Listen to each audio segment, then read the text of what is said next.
Hello and welcome everyone. This is Ashish Kumar and I welcome you all on our channel.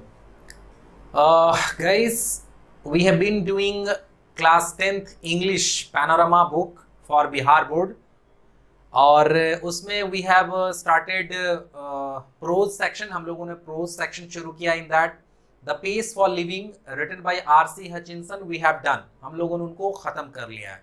Today we are gonna talk about me and the ecology bit. ये topic है, इसके बारे में आज हम लोग चर्चा करने जा रहे हैं. टॉपिक का नाम है me and the ecology bit, written by John लेक्सियो.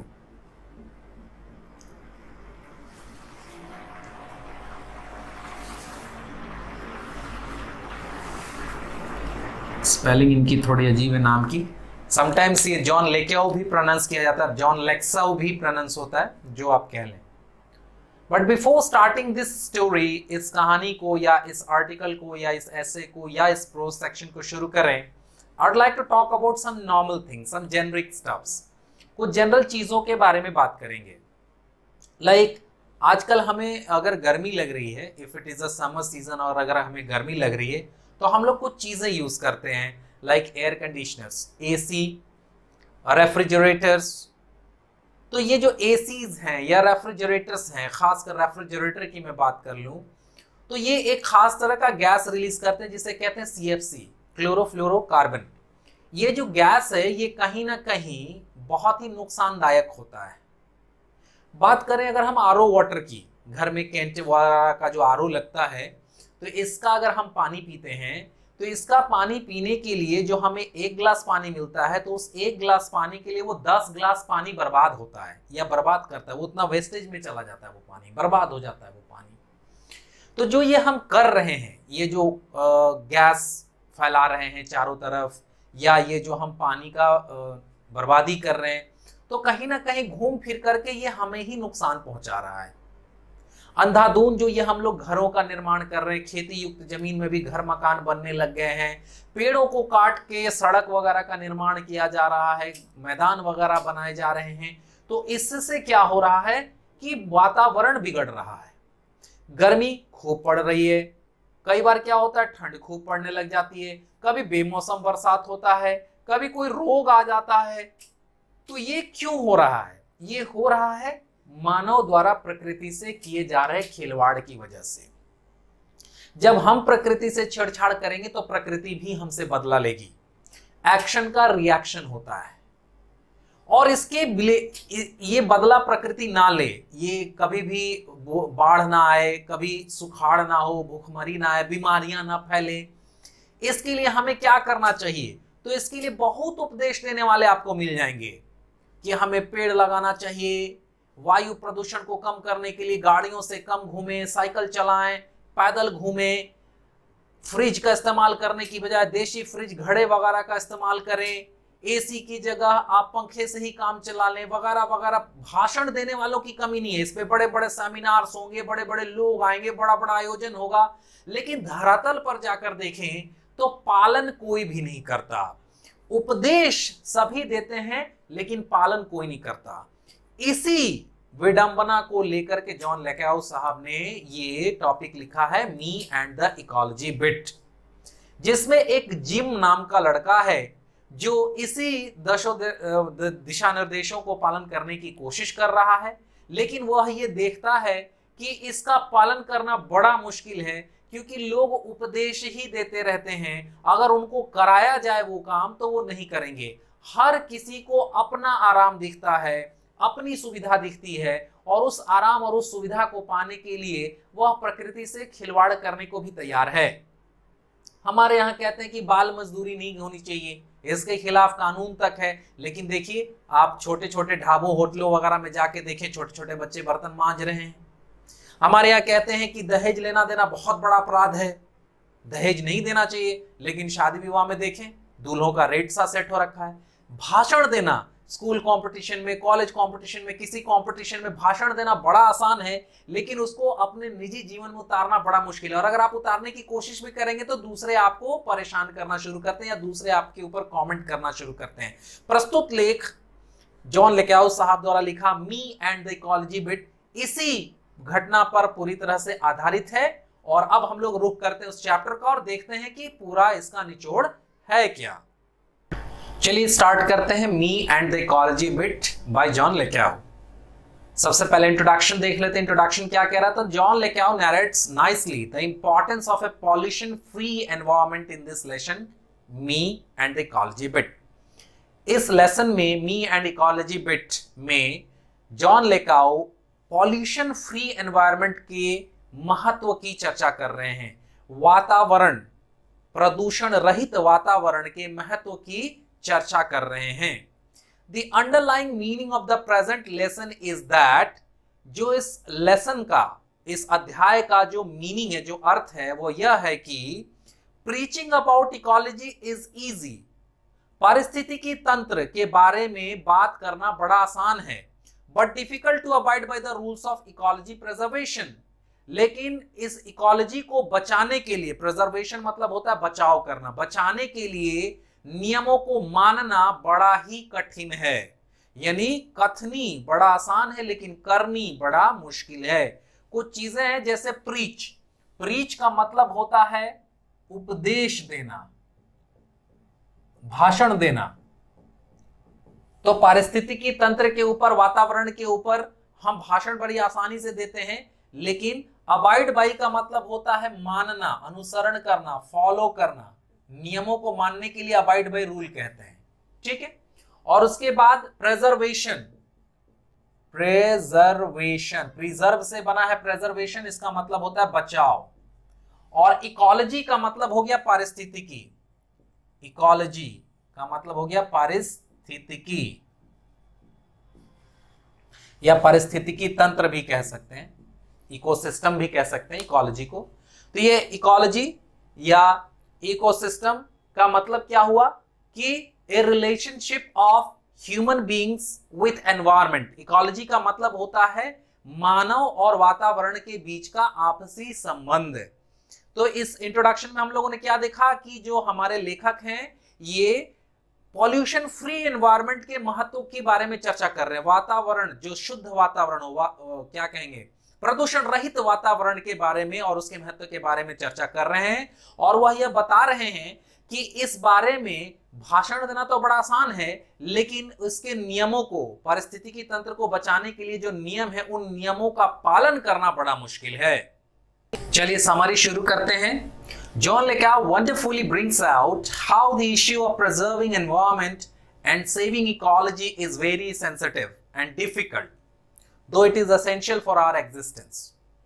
John Lexau बहुत ही खूबसूरती से यह दिखा रहे हैं कि the issue of preserving environment, कि वातावरण को बचाने का जो मुद्दा है, इश्यू का मतलब होता है मुद्दा, विषय, एंड सेविंग इकोलॉजी, और पारिस्थितिकी तंत्र को बचाने का जो मुद्दा है, इज वेरी सेंसिटिव, वो बहुत संवेदनशील है। सेंसिटिव का मतलब हो गया संवेदनशील। पारिस्थितिकी तंत्र और वातावरण को बचाने का जो मुद्दा है वो बहुत सेंसिटिव है, बहुत संवेदनशील है, एंड डिफिकल्ट, और कठिन भी है। Though it is essential for our existence, लेकिन हमारे अस्तित्व के लिए, एग्जिस्टेंस का मतलब होता है अस्तित्व, हमारे अस्तित्व के लिए दो का मतलब होता है हालांकि, यद्यपि, हालांकि, या ऐसे भी कह सकते हैं हालांकि, मतलब प्रिजर्व करना एनवायरनमेंट को बचाना कठिन है, लेकिन हमारे अस्तित्व के लिए जरूरी भी है। अगर वातावरण ही नहीं रहेगा तो हम नहीं रहेंगे, पेड़ सारे कट जाएंगे, ऑक्सीजन नहीं रहेगा तो हम भी मर जाएंगे, अगर खाने का अनाज उत्पन्न नहीं होगा तो हम भी मर जाएंगे, वातावरण में जहर घुल जाएगा तो भी हम मर जाएंगे, वातावरण में महामारी फैल गई तो भी हम मर जाएंगे। तो वातावरण को बचाने का जो ये मुद्दा है ये कठिन है, लेकिन हमारे अस्तित्व के लिए जरूरी भी है। Everybody is in favor of saving ecology, but nobody wants to do anything about it। सभी कोई इकोलॉजी को, पारिस्थितिकी को बचाने के समर्थन में है, लेकिन इस विषय में कोई कुछ करना नहीं चाहता। इन फेवर ऑफ का मतलब होता है के पक्ष में, के समर्थन में। इन फेवर ऑफ का मतलब होता है के पक्ष में या के समर्थन में? सभी इकोलॉजी को बचाने के फेवर में है, के समर्थन में है, लेकिन इसके विषय में कोई कुछ करना नहीं चाहता। जिम ए यंग बॉय, कहानी का जो हमारा मुख्य पात्र है वो जिम ही है, एक बच्चा, छोटा बच्चा। तो वही कह रहा है कि gym a young boy, gym एक छोटा लड़का, has undertaken the work of going around and telling people to preserve environment and save ecology। ये छोटा लड़का ने ये जिम्मेवारी अपने ऊपर ली है कि वह लोगों के बीच बीच में घूमेगा, जाएगा और बताएगा कि वातावरण को बचाइए, पारिस्थितिकी तंत्र को बचाइए, यानी लोगों को जागरूक करने का जिम्मा उठाया है इस छोटे लड़के जिम ने। Though he gets little time out of his homework, हालांकि उसको बहुत कम समय मिलता है अपना होमवर्क करने के बाद इन सब चीजों के लिए, but he has fixed Saturday for visiting people to fulfil his mission. लेकिन अपने मिशन को फुलफिल करने के लिए, अपने मिशन को कामयाब करने के लिए उसने सैटरडे का दिन निर्धारित किया है, शनिवार का दिन निर्धारित किया है, क्योंकि वह स्कूल का बच्चा है, उसको पढ़ना भी है, उसको खेलना भी है, होमवर्क्स भी करने हैं, टीवी वगैरह भी देखना है, एंजॉयमेंट भी करनी है और पारिस्थितिकी को बचाने का, वातावरण को बचाने का जिम्मा भी उसने लिया है। तो उसने डिसाइड किया है कि वो लोगों को जागरूक करेगा, लोगों के बीच जाएगा, उनको बताएगा और उनसे हो सके तो कुछ चंदा लेगा, वो चंदा लेकर के पौधरोपण वगैरह करेगा, कूड़ा कचरा उठाएगा, कूड़ा कचरा को उठवा करके फेंकवाएगा, ये सारा काम करेगा वो। तो इस काम को करने के लिए उसने तय किया है कि वह शनिवार को ज्यादा से ज्यादा इस तरह के काम करेगा, क्योंकि बाकी दिन उसे और भी परेशानियां हैं। He discusses about the importance of preserving the environment with them। वह लोगों के बीच में घूमता है और उनसे चर्चा करता है कि कितना महत्व है एनवायरमेंट को बचाने का, वातावरण को बचाना कितना जरूरी है।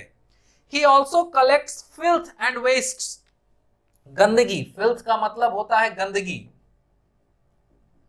और वेस्ट का मतलब हो गया कूड़ा कचरा।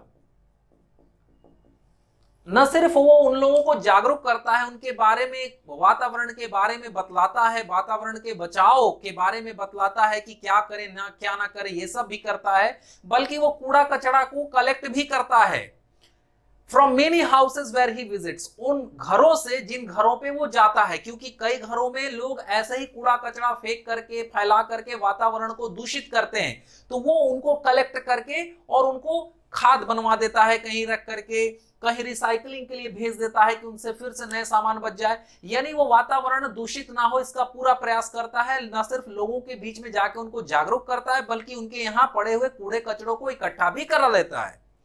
His ecology friendly attitude is admirable। उसका जो इको फ्रेंडली एटीट्यूड है, वातावरण के प्रति जो दोस्ताना व्यवहार है, एटीट्यूड का मतलब यहां व्यवहार समझेंगे, और एडमायरेबल का मतलब हो गया प्रशंसनीय। एडमायर माने प्रशंसा करना होता है, तो एडमायरेबल मतलब हो गया प्रशंसनीय। मतलब जो वातावरण के प्रति उसका दोस्ताना व्यवहार है, जो वो वातावरण से लगाव है, यह वाकई बहुत ही प्रशंसनीय है। One Saturday he goes to Mr. Williams' house। ऐसे ही वो अपने कार्यों में लगा हुआ है लड़का, लोगों को जागरूक कर रहा है, कुछ चंदे इकट्ठा कर रहा है, लोगों के घरों से कूड़ा करकट भी इकट्ठा करता है। तो कहानी आगे बढ़ती है और एक सैटरडे, एक शनिवार की बात है कि वो मिस्टर विलियम के घर जाता है। He finds Mr. William burning leaves in the backyard। Normally ये जो बच्चा है, चूंकि ये वातावरण का दीवाना है, तो लोग इससे भागते हैं कि ये आएगा, बेमतलब का हमें भाषण देगा, परेशान करेगा, चंदा मांगेगा, इसलिए लोग छिपते हैं।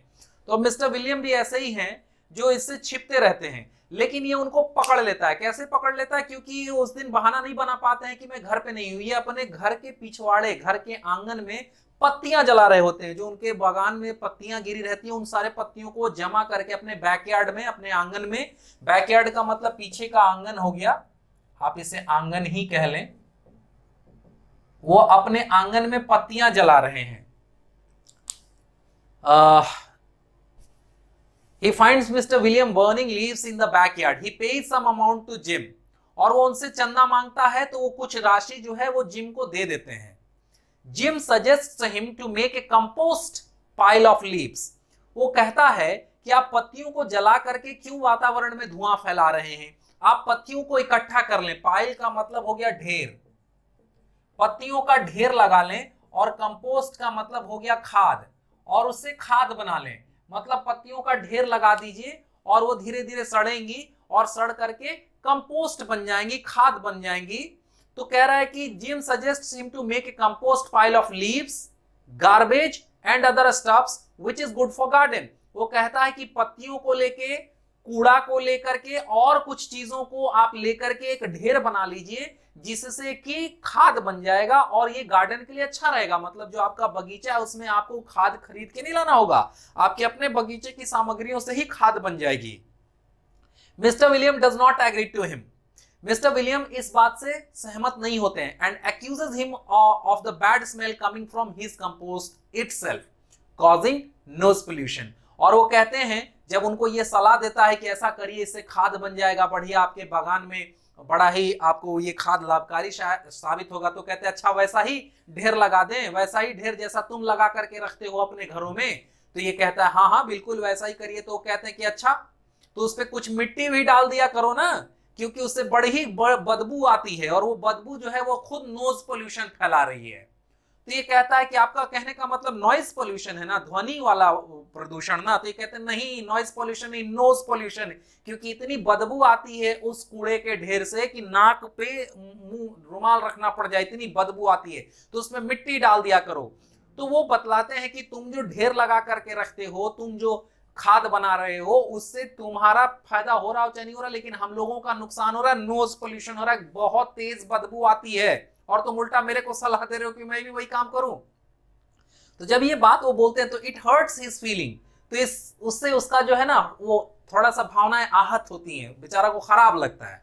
But he goes ahead without becoming disheartened, लेकिन निराश, डिसहार्टेंड का मतलब होता है निराश, डिसहार्टेंड हतोत्साहित, निराश। बट निराश हुए बगैर वह आगे बढ़ जाता है, मतलब दूसरे के यहां जाता है and visits Mrs Greens to collect, और मिसेस ग्रीन्स के पास जाता है। पहले मिस्टर विलियम के पास गया, वहां से पैसे उसने कुछ ले लिए, चूंकि पत्ती जला रहे थे तो उनको सलाह दिया, वो सलाह उस पर बैकफायर कर गई। अगले ने बोला कि तुम ही सलाह को मानो, मेरे को सलाह मत दो, इतना बदबू कौन झेलेगा यार। तो उसको बुरा लगता है कि इस तरह से मेरे को कहा जा रहा है कि तुम बदबू फैला कर रखते हो, चलो कोई बात नहीं। तो वो मिसेस ग्रीन के पास जाता है। तो मिसेस ग्रीन भी एक विचित्र लेडी है, अगर उनको मिसेस कहा जाए तो वो बुरा मान जाती है, उनको मिस ग्रीन कहना पड़ता है। जिम बता रहा है कहानी में कि अगर मैं उनको मिसेस ग्रीन कहूंगा तो वो पैसे ही नहीं देंगी, कहेंगे कि मेरे पास चेंज नहीं है, तो इसलिए वो उनको कहता है मिस ग्रीन। तो जब उनके पास जाता है तो seeing him she immediately makes him responsible for throwing gum wrappers on her lawn. तो उनसे मांगता है तो उसको देख करके वो भड़क जाती हैं और कहती हैं कि तुम पहले जा करके मेरे लॉन में, जो मेरे बागान में तुमने वो गोंद वाला कागज सब फेंका है, स्टिकर जो फेंका है वो सब पहले उठाओ, जाके सारी चीजों को उठाओ, तुमने मेरा बागान गंदा किया हुआ है। उसको ऐसा वो व्यवहार करती हैं। And to put it in the plastic bags, और कहती है कि उस सारा कागज जो तुमने फैलाया, कूड़ा कचरा जो फैलाया, उसको उठा करके पहले प्लास्टिक बैग में रखो। उसे बुरा लगता है कि मैं यहाँ पर मैं आया हूँ क्या करने, और ये मुझसे कूड़ा कचरा बिनवा करके प्लास्टिक में रखवा रही। खैर वो कर लेता है, प्लास्टिक के बैग में कूड़ा कचरा जो भी वो कागज बोलती है कि तुम फैलाए हो, आरोप लगाती है, वो कागज बेचारा ये उठा के जिम जो अपने थैले में डाल लेता है। तो आगे she also tells him not to keep his dog free, तो कहती है कि हमारे देश में कानून है कि कुत्तों को पट्टा बांध के रखा करो। क्यों ऐसा कहती है? She also tells him to not to keep his dog free, वो उसे अपने कुत्ते को खुला घूमने के लिए मना करती है। क्यों? As it digs up her yard and makes it dirty, क्योंकि वो आरोप लगाती है कि जो तुम्हारा कुत्ता है वो आकर के मेरे आंगन में, मेरे बगीचे में अपना मिट्टी खोद देता है। सीइंग हर पाइलिंग न्यूज़पेपर, खैर खोद देता है, और तो और वो जो मेरे कूड़े के जो ढेर होते हैं, जो प्लास्टिक में मैं कचरा वगैरह भर के रखती हूँ कि ताकि वो जो नगर निगम की गाड़ी आए और उसको ले जाए, वो कई बार उसको फाड़ देता है। तो इससे मेरी परेशानी दुगनी बढ़ जाती है। देखिए ये गया है उनसे भी चंदा मांगने, और चंदा के बदले उसको पहले कागज वगैरह सब बिनवा करके प्लास्टिक के थैले में वो डलवाई, और डलवाने के बाद कह रही है कि कुत्ते को भी पट्टे में बांध के रखा करो, अपने घर पे रखा करो। तुम खुला छोड़ देते हो उसको, वो आके मेरा बागान कोड़ देता है, और बागान कोड़ने के बाद कूड़ा का सारा थैला थैली फाड़ देता है। खैर इतना वो सुनता है, सुनने के बाद वो क्या देखता है, seeing her piling newspaper beside her garbage bag, he advises her to save those paper and aluminum cans. so that new papers and aluminum could be made. वो देखता है कि वो अपने जो बैग है कूड़ा कचरा का बैग, उसके बगल में वो जाके पेपर जो रद्दी कागज है हमारा घर में जो अखबार आता है वो उसका ढेर लगा रही थी। तो उनको सलाह देता है कि उसको जो है आप और उस पेपर को भी बचाइए, उसको कूड़ा वालों को मत दीजिए। ये जो आप फेंक रही हैं अखबारों को कूड़े वालों को, उनको फेंकने की बजाय आप उसको कहीं अच्छा से रखिए, प्रिजर्व करके रखिए। और ये जो एल्युमिनियम के कैंस जो हैं, जो एल्युमिनियम में जैसे बियर वगैरह एल्युमिनियम में आती है, या अंग्रेजी लोग बियर खूब पीते हैं एल्युमिनियम कैंस में, वो शरबत वगैरह आजकल हमारे यहाँ जो स्प्राइट वगैरह भी एल्युमिनियम कैंस में आती है। तो एल्युमिनियम के जो डिब्बे होते हैं वो कहता है कि उसको भी मत फेंकिए और इन सबको इकट्ठा करके रखिए ताकि हमारे स्कूल ट्रिप में ये काम आ जाए, हमारे स्कूल में ये काम आ जाए। कैसे काम आ जाएगा भाई? तो वो रिसाइकल हो जाएगा, वो चीजें रिसाइकलर्स ले जाएंगे और रिसाइकल करके कंपनियां उसको फिर से रिसाइकल करके नया कैन बना लेगी, कॉपी किताब अखबारों से बन जाएंगे। तो इससे हमारा बड़ा फायदा हो जाएगा, ये उनको समझाता है। He gets tired of trying to get Mrs. Green do something about ecology. वो ऐसा कहता तो है लेकिन वो कहती हैं कि अच्छा तो मेरे को अब सीख दे रहे हो कि ये सब जमा करिए और मैं आके ले जाऊंगा और इसको रिसाइकल करवाऊंगा। वो ऐसा ही जैसा तुमने पिछले बार कहा था, मैंने जमा किया और आके नहीं ले गए। अब चूंकि ये बच्चा है, इसने पिछली बार भी सलाह दी होगी और मिसेस ग्रीन ने शायद ऐसा किया होगा कि उन्होंने ढेर लगा कर रख दिया होगा और ये आके नहीं ले गया होगा। तो अब इनको आरोप लगा रही है कि अच्छा फिर से हम ढेर लगा कर रखें और फिर से मेरा गार्डन कचरा हो जाए और तुम आके नहीं ले जाओगे। इससे अच्छा है कि थोड़ा थोड़ा करके ही हम फेंक देंगे, सब मेरा कचरा जो है निकल जाएगा। तो वो बहुत कोशिश करता है मिसेस ग्रीन को कि वो इकोलॉजी के विषय में कुछ करें, समझाए, और टायर्ड हो जाता है कोशिश करते करते। टायर्ड का मतलब होता है थक जाना, या थका हुआ भी कह सकते हैं। टायर्ड का मतलब थका हुआ भी। तो ही गेट्स टायर्ड, वो थक जाता है, ऑफ ट्राइंग, कोशिश कर करके, to get Mrs Green to do something about ecology, कि इकोलॉजी के बारे में मिसेस ग्रीन कुछ करें, ऐसा उन्हें समझा करके वह थक जाता है। लेकिन मिसेस ग्रीन उसकी कोई बात को नहीं सुनती। तो पहले वो मिस्टर विलियम्स के पास गया, वहां से भी वो उल्टा सीधा सुनकर आया, उन्होंने भी कुछ नहीं किया पर्यावरण से संबंधित या पर्यावरण को बचाने के लिए। मिस ग्रीन या मिसेस ग्रीन को भी वो समझाकर थक गया, उन्होंने भी कोई बात नहीं सुनी। फिर भी वो आगे बढ़ता है। Then he goes to Mr Johnson's house. अब वो कुछ और आगे जाता है अपने दूसरे पड़ोसी के पास, वो है मिस्टर जॉनसन। वहां जाता है तो क्या देखता है कि he is getting ready to go to the post office. Huffing और पफिंग करते हुए अपनी कार की ओर भाग रहे हैं। क्यों भाग रहे हैं? उनको पोस्ट ऑफिस जाना है, वो पोस्ट ऑफिस जाने के लिए दौड़ रहे हैं। Which is located only 2 blocks from there by his car, जो मुश्किल से 2 blocks की दूरी पर है। 2 blocks का मतलब अपनी भाषा में आप लगभग आधा किलोमीटर 1 किलोमीटर समझ ले। 2 blocks का मतलब 2 किलोमीटर नहीं समझे, वहां एक ब्लॉक आधा किलोमीटर का एक ब्लॉक हो सकता है। तो वो ये देखता है कि मिस्टर जॉनसन जो है ये भागते हुए हांफते हुए अपनी कार की ओर भाग रहे हैं। तो वो उनसे पूछता है आप कहाँ जा रहे हैं? तो वो कहते हैं कि मैं पोस्ट ऑफिस जा रहा हूं और चूंकि पोस्ट ऑफिस का टाइम खत्म होने वाला है इसलिए मुझे बहुत हड़बड़ी है। तो वो कहता है कि कार से क्यों जा रहे हैं? Jim tells him not to go by car for such a short distance. वो कहता है इतनी छोटी दूरी के लिए कार से क्यों जा रहे हैं? आप पैदल भी तो जा सकते हैं, 2 ब्लॉक्स की दूरी पर तो है पोस्ट ऑफिस हमारा। आप कार से जाएंगे, पोल्यूशन करेंगे, नॉइस पोल्यूशन करेंगे, एयर पोल्यूशन करेंगे, इससे इकोलॉजी कैसे बचेगी? तो छोटी छोटी दूरियों के लिए कार की बजाय आप क्या करिए कि आप पैदल ही चल जाया करिए। तो देखिए, Jim tells him not to go by car. Jim कहता है कि फॉर सच शॉर्ट डिस्टेंस, इतनी छोटी दूरी के लिए कार से मत जाइए, टू सेव इकोलॉजी, इकोलॉजी बचाने के लिए। यानी इकोलॉजी बचाना है तो कार से कम चलिए। But he does not agree with him. लेकिन एज यूजुअल जैसे कि 2 और पड़ोसियों ने इनके साथ किया था, ये भी इससे सहमत नहीं होते हैं। एट द सेम टाइम, बजाय इसके कि उसी वक्त वो ये कहते हैं, he makes him guilty for killing a tree. वो दिखाते हैं एक तरफ की देखो तो वहां कोई पेड़ नजर आ रहा ना? तो कहता वहां पेड़ कहाँ है? तो कह रहा कैसे रहेगा वहां पेड़? तुम पर्यावरण बचाने की बात कर रहे हो और तुम ही ने उस पेड़ को मार दिया है। कैसे? Tree and grass by running over every day making a shortcut path through Mrs Greens house. वो मिसेस ग्रीन के यहां से ही मिस्टर जॉनसन के घर जाता था, तो पूरे रास्ते के दौरान घूम के नहीं उनके बागान से दूसरे बागान की ओर जो है उछल कूद करते हुए आंगन के ही आंगन बीच बीच में चला जाता था। तो आप किसी भी घास के मैदान वगैरह पर भी अगर रेगुलर एक रास्ते से दूसरे रास्ते पर आते जाते रहिएगा तो वहां से घास वगैरह हट जाता है और एक मेड़ टाइप का बन जाता है, वो रास्ता ले लेता है। तो वही उन्होंने कहा कि तुम वातावरण बचाने की बात कर रहे हो, तुम पारिस्थितिकी तंत्र बचाने की बात कर रहे हो, और उस पेड़ को तुमने मार दिया।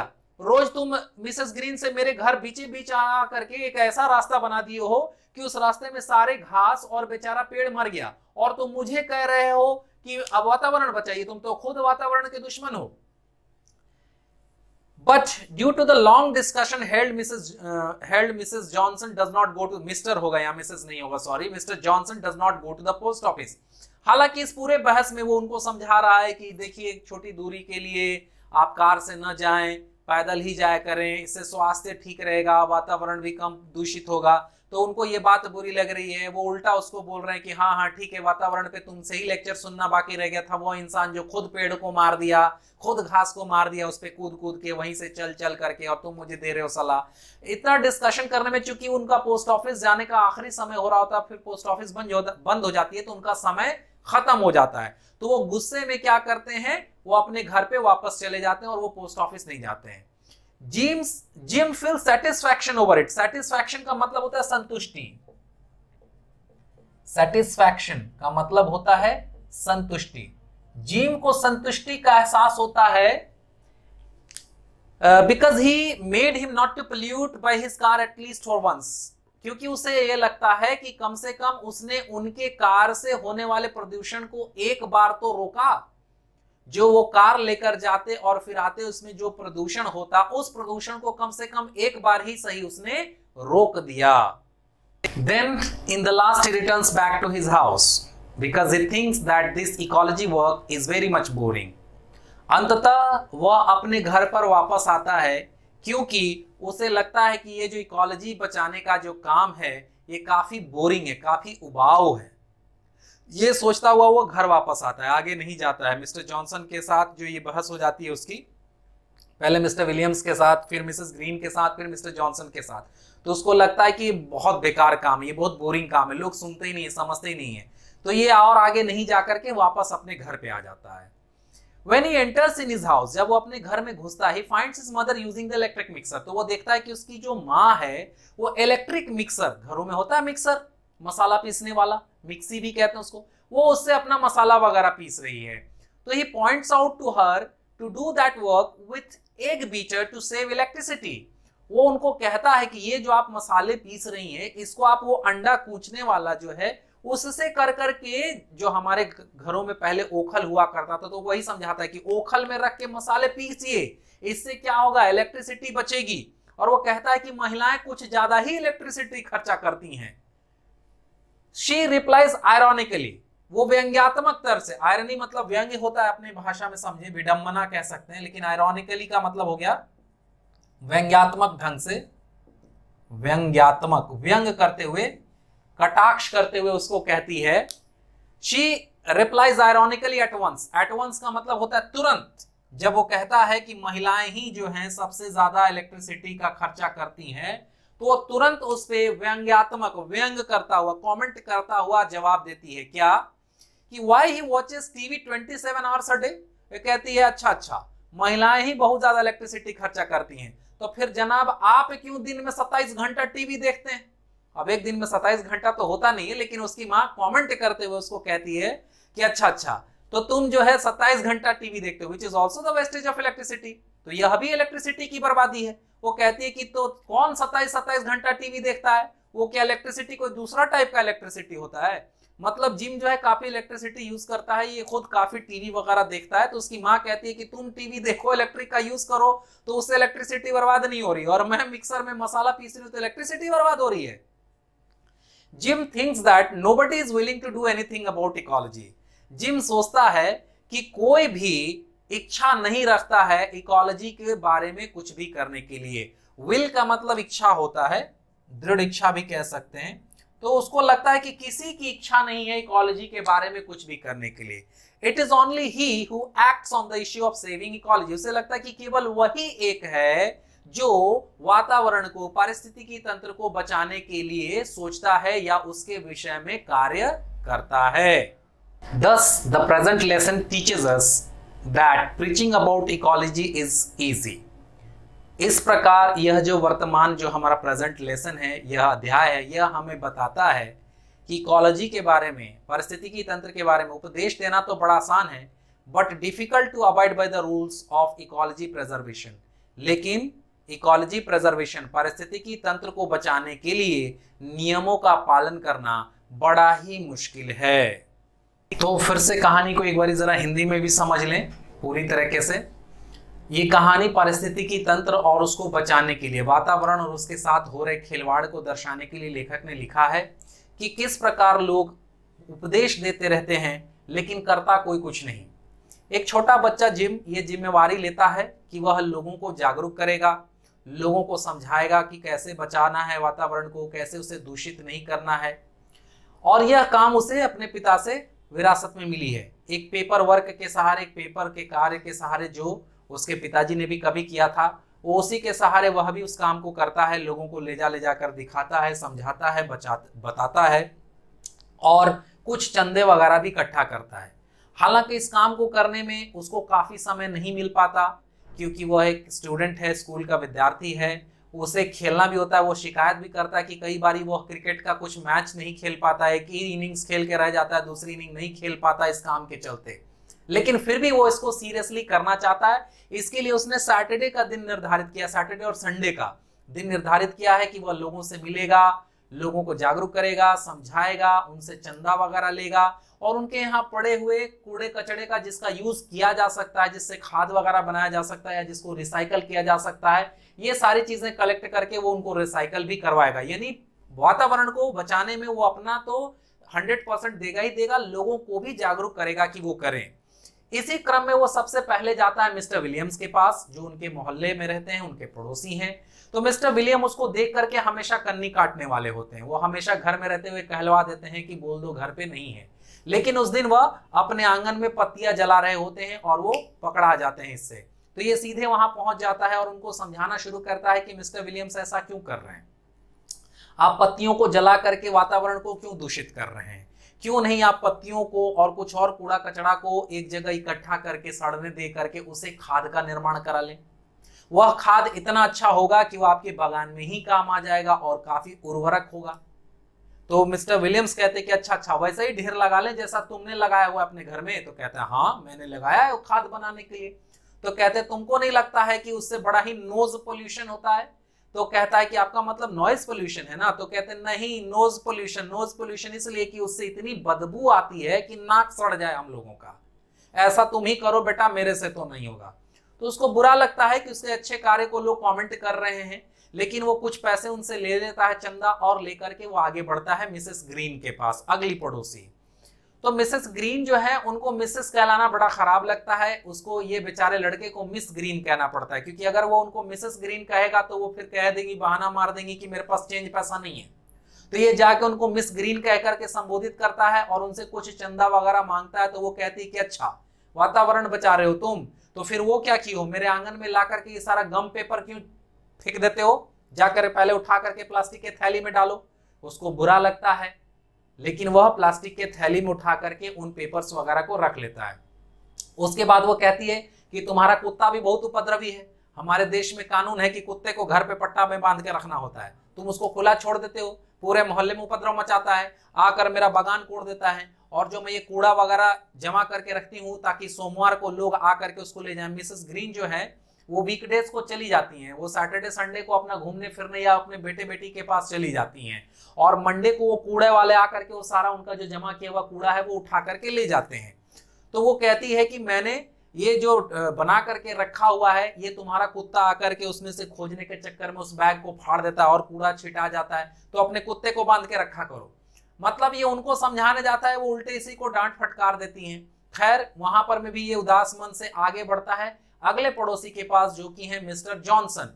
तो देखता है कि मिस्टर जॉनसन हांफते हुए दौड़ते हुए भाग रहे हैं, हफिंग एंड पफिंग, वो अपनी कार की ओर भाग रहे हैं। तो वो रोकता है कि क्या हुआ मिस्टर जॉनसन, कहाँ जा रहे हैं।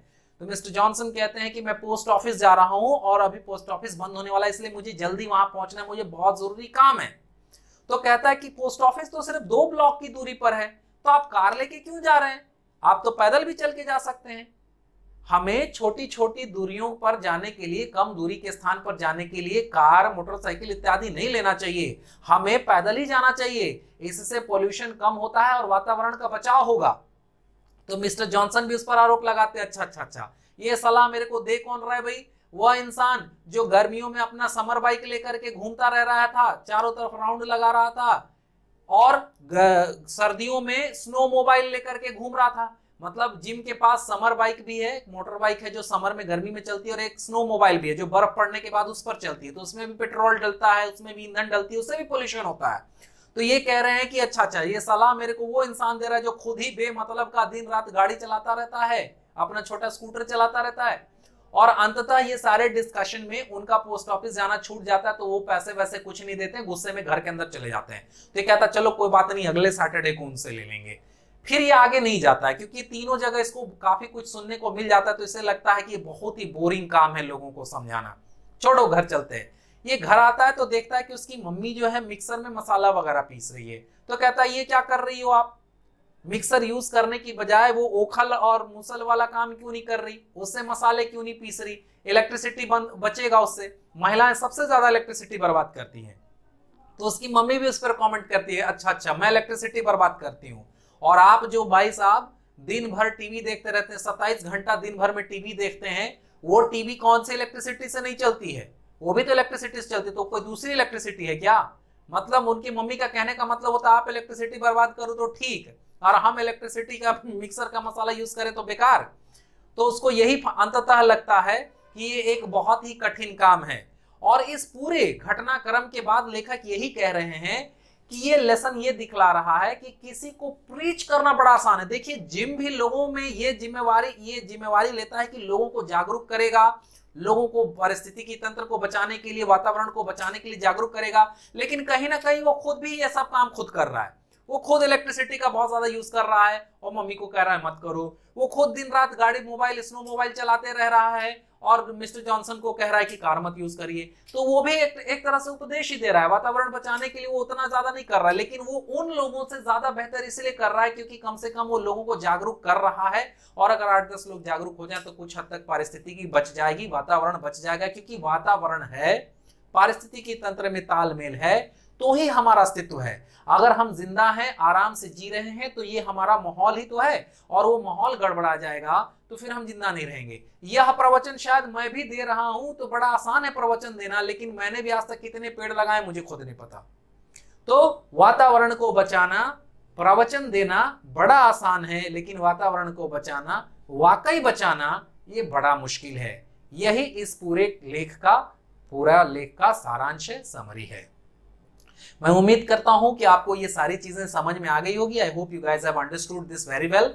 एंड अगर ये चीजें समझ में आ गई हैं तो just wait for the next video. अगली वीडियो का इंतजार करिए, और नेक्स्ट वीडियो में मैं आपको इससे कुछ क्वेश्चन आंसर्स, जो प्रोबेबल क्वेश्चन आंसर्स हैं, ऑब्जेक्टिव वगैरह, वो सारे, और लॉन्ग आंसर टाइप क्वेश्चन भी, सब्जेक्टिव वगैरह क्वेश्चन आंसर्स को लेकर के अगली वीडियो में हम इस टॉपिक को फिर से एक बार डिस्कस करेंगे।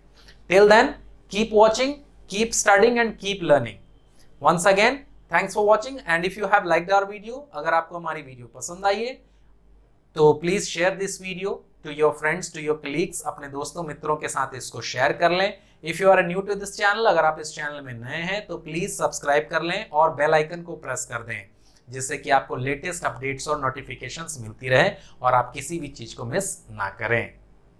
Thanks for watching, meet you again in the next video. This is Ashish Kumar signing off. Have a great day guys.